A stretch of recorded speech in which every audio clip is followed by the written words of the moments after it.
zo'r supervizorlar o'zlarini agentlariga nimalarni o'rgatishadi? 7 tasini sanab o'tamiz. Eng asosiy. Supervizorlar agentlariga eng birinchi o'rinda e'tirozlarni bartaraf qilishni o'rgatishlik kerak. Chunki bu narsa distributsiyada, agentlarning faoliyatida juda ham muhim narsa. O'sha agent kelajakda professional agent bo'ladimi yoki u ishdan ketib qoladimi yoki bir no'noq agent bo'lib qoladimi? Kerak bo'lsa mana shu taqdirini belgilab beradigan narsa bu o'sha agentlarni e'tirozlar bilan ishlashni bilishligi. Ikkinchisi, supervizorlar agentligi tashrif qadamlarini обязательно o'rgatishligi kerak. Ya'ni o'sha do'konga kirganda ishni nimadan boshlash kerak? Yoki kirib, "Men fermadan keldim, mana katalogimiz, mahsulotimizni ko'rib zakaz bering" deyish kerakmi yoki как положено o'sha to'g'ri tashqaridan oldin baholab, tayyorgarlik ko'rib, kirib, o'zini tanishtirib, tovar zapaslarini tekshirib, keyin oxirida o'sha prezentatsiyalarni qilib, oxirida zakaz oformit qilib, xullas to'g'ri qadamma-qadam, bosqichma-bosqich o'sha tashrifni nima qilishi, amalga oshirishi o'rgatish kerak.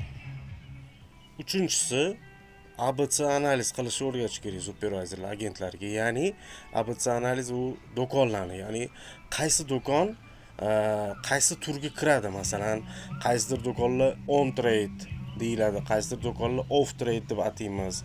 Qaysi o'sha savdo do'konlarini, savdo nuqtalarini xorika deb aytiladi, masalan. Qaysinisini supermarket deyiladi, kassasi nechta bo'lsa supermarket deyiladi, qaysini mini market, qaysi biri dala do'kon, qaysi biri o'sha mahalla marketi. Xullas, mana shu narsalarni hammasini qaysi kategoriyaga mansubligini, qaysinisi optavik, qaysinisi boshqa, shularni hammasini как положено o'rgatish kerak. To'rtinchisi, marshrutniy list tuzishni o'rgatish kerak.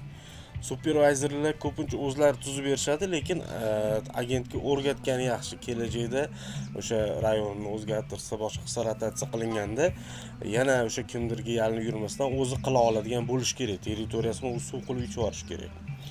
Marshrutniy listda o'sha hafta kunlarini qaysi kuni, qaysi territoriyani, qaysi joylarni, qaysi do'konlarni aylanadi va o'sha deylik o'sha dushanba kungi territoriyasini startdan finishgacha qayerdan boshlab qanaqasi davom ettirib qayerda tugatadi. Mana shular. Bular ham juda ham katta ahamiyatga ega, o'zi arzimagan narsaga o'xshab ko'rinadi, lekin o'sha uspeshniy kun bo'lishida, zakazlarni ko'p olishida mana shu ham juda katta ahamiyatga ega o'zi.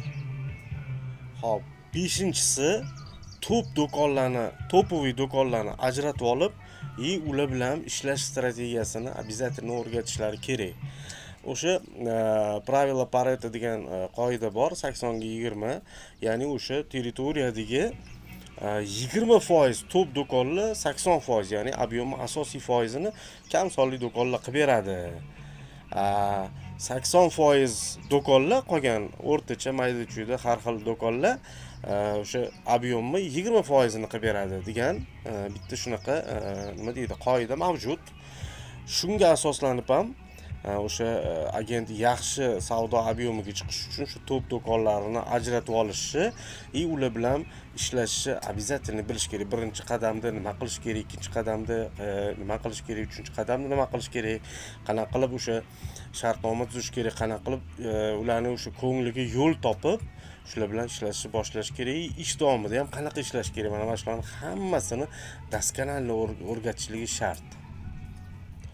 Oltinchisi, supervizorlar agentlarga обязательно naqdga sotishni o'rgatishligi kerak. Bu ham juda katta ahamiyatga ega. To'g'ri, har xil kompaniyalarning savdo siyosati har xil. Ayrimlar o'sha faqat naqdga ishlaydi, ayrimlar naqdga ishlamaydi. Lekin savdo siyosati qanaqa bo'lishidan qat'iy nazar, kompaniya uchun, xullas hamma uchun, bu supervizor uchun ham, boshqalar uchun ham agentlar naqdga sotgani bu выгодный hisoblanadi, безопасный hisoblanadi. Shuning uchun обязательно shu supervizorlar agentlarga naqdga sotishi, o'sha e'tirozlar bilan to'g'ri ishlab, qimmat degan e'tirozni bartaraf qilib, boshqa qilib, nima deydi, yoki sizni nima deydi, tovaringizni olib qo'ysam, man savdo olmaymanmi yo'qmi, qarzga tashlab bering degan e'tirozlar ham bo'ladida. Shularni chiroyli bartaraf qilib, naqdga sotishni обязательно o'rgatishlik kerak. Buning uchun lekin to'g'ri, buning uchun supervizorlarni o'zlari bilishi kerak naqdga sotishni. 7-si eng oxirgisi supervizorlar agentlariga o'sha sifatli distributsiyani pokazatellarni ko'tarishni o'rgatish kerak. Qanchalik muhimligini o'rgatish kerak, ko'tarishni ham o'rgatishlik kerak. Xo'p, yana aniqroq qilib aytadigan bo'lsam, ko'pchilik mana shu supervizorlar, menejerlar ham distributsiyada eng asosiysi o'sha berilgan territoriyadagi hamma do'konlarni ishlatsa bo'ldi, distributsiya yaxshi rivojlanib ketadi deyshadi, lekin aslida bu unchalik to'g'ri fikr emas.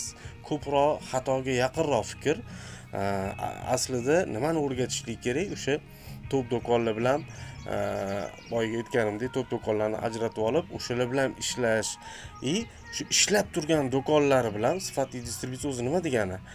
Ishlab turgan do'konlarga hamma assortimentni sotishi, o'sha hamma assortiment har doim bo'lishini ta'minlashni o'rgatishlik kerak. Bu o'sha bir haftada 2 marta zakup qiladigan, 3 marta zakup qilishi mumkin bo'lgan tochkalar bo'lishi mumkin. Puli yetkiza olmaydi, bir haftada bitta ola olmaydi, lekin оборот katta. Ana o'shalarda har endi cherizdan yoki haftada 2 marta bora olmasa, qolgan paytlar telefon qilish kerakmi, boshqami, mana shularni hammasini o'rgatishlik kerak bo'ladi. Bu distributsiyada juda ham o'sha muhim ahamiyatga ega. Bu o'sha aynan savdo agentlarini ham o'zlariga qo'yilgan planlarni bajarishligida eng katta ahamiyatga ega bo'lgan jihati mana shu bo'ladi.